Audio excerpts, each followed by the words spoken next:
Hello everyone, स्वागत है आपका मेरे एएमए एजुकेशन चैनल के ऊपर। आज की हमारी वीडियो के अंदर हम करेंगे foreign exchange rate, macro economics. हमारी जो पिछली वीडियो थी उसके अंदर हमने किया था बैलेंस ऑफ पेमेंट। अगर आपने वो वीडियो नहीं देखी है तो मैं आप लोगों को लिंक डिस्क्रिप्शन में डाल दूंगी, आप जाके चेक कर लेना। ये है लास्ट चैप्टर मैक्रो इकोनॉमिक्स का।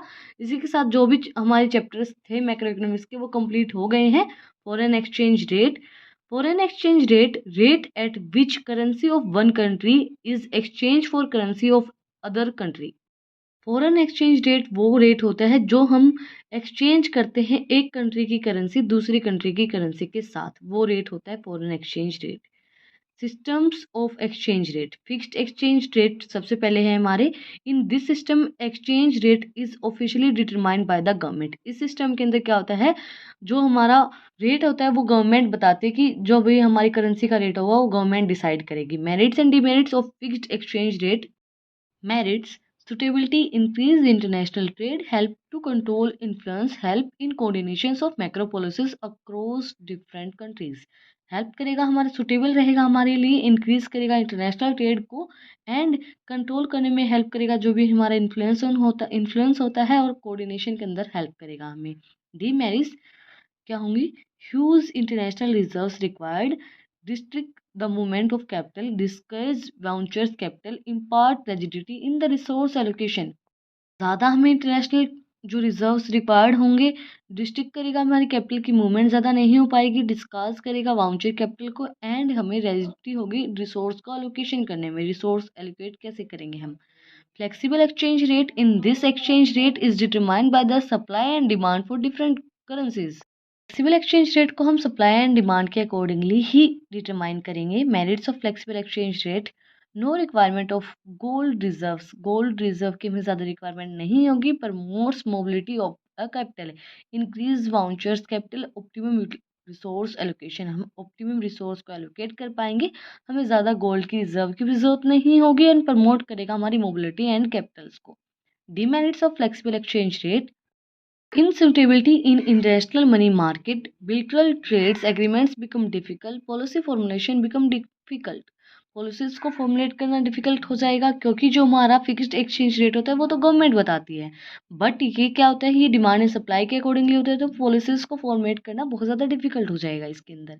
एंड हमारी क्या करेगा, मनी मार्केट को भी अफेक्ट करेगा ये। Equilibrium exchange rate: at a point where demand equals to supply in foreign exchange rate market. जिस टाइम पे हमारी डिमांड इक्वल होगी सप्लाई के, तो उस टाइम पे क्या होगा, हमारा इक्विलिब्रियम एक्सचेंज रेट होगा। डिमांड का कट सप्लाई का, उस टाइम पे क्या होगा, हमारा इक्विलिब्रियम होगा। Then demands for foreign exchange depends upon, foreign exchange की जो हमारी डिमांड है वो किसके ऊपर डिपेंड होगी? पेमेंट ऑफ इंटरनेशनल लोन, हम इंटरनेशनल लोन की पेमेंट करेंगे उसके ऊपर। Gift and grants to ROW, investment in ROW। Direct purchase abroad, हमने डायरेक्टली परचेज किया अब्रोड से। Speculative trading in foreign exchange rate, supply of foreign exchange rate depends upon export of the country, हमारे कितने export हुए हैं, direct foreign investment हमारी कितनी हुई है, डायरेक्ट परचेज कितना किया हमारे नॉन रेजिडेंट्स ने, and speculative purchase for non-residents, remittances by the non-resident living in the ROW for foreign countries। Foreign exchange market for national currencies of different countries of the world। It main functions was transfer function, credit function and hedging function। इसके अंदर क्या, foreign exchange market क्या होती है, वो market जो national country की national जो करेंसी होती है डिफरेंट कंट्रीज के अंदर, वर्ल्ड के अंदर मार्केट फैलाती है, फॉरेन एक्सचेंज करती है, मतलब एक कंट्री की करेंसी दूसरी कंट्री के अंदर पहुंचाती है।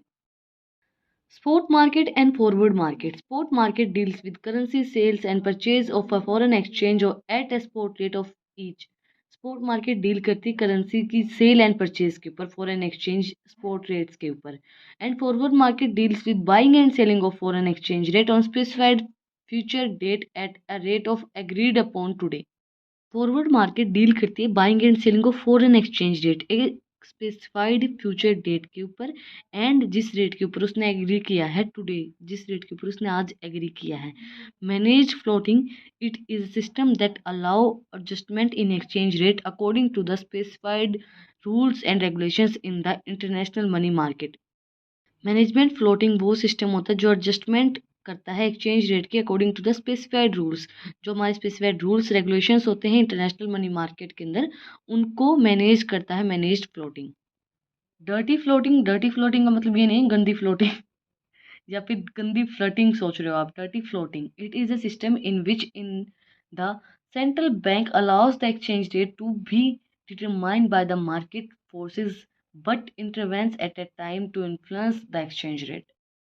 इसमें डर्टी चीज़ें होती हैं इसके अंदर, सॉरी, इसके अंदर क्या होता है, जो सेंट्रल बैंक होती है वो अलाउ करती है एक्सचेंज रेट को कि आप डिटरमाइन कर सकते हो मार्केट फोर्सेस के अकॉर्डिंगली, बट वो इंटरफेरेंस कर सकती है जब आप इन्फ्लुएंस कर रहे हो एक्सचेंज रेट को।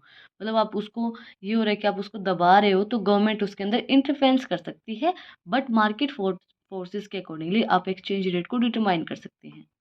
Devaluation of currency fall in the value of domestic currency by the government. Government के थ्रू हमारी जो डोमेस्टिक करेंसी की वैल्यू है वो फॉल हो जाए, कम हो जाए, तो उसको बोलते हैं हम devaluation of currency. Depreciation of currency, decrease in the value of domestic currency in terms of foreign currency bye market forces. हमारी वैल्यू कम हो जाए, डिक्रीज हो जाए डोमेस्टिक करेंसी की in the terms of foreign currency in market forces के accordingly. आज की हमारी वीडियो के अंदर हमने किया है foreign exchange rate, macro economics, ये हमारा लास्ट टॉपिक था। अगर आपको आज की वीडियो पसंद आई तो आप लोगों को पता ही क्या करना है, कमेंट सेक्शन में मुझे बताना है कि आपको वीडियो कैसी लगी। और आपको एक बात और भी बतानी है कि मैं नेक्स्ट वीडियो कौन से सब्जेक्ट की लेके आऊँ। मैंने तो एक सब्जेक्ट सोचा है, बट आप लोग फिर भी मुझे कमेंट सेक्शन में बताना कि मैं आपके आगे के लिए प्रिपेयर कर पाऊँ। तो दैट्स वाई फिर मिलते हैं एक नए टॉपिक के साथ, एक नई वीडियो के साथ। Thank you for watching my video.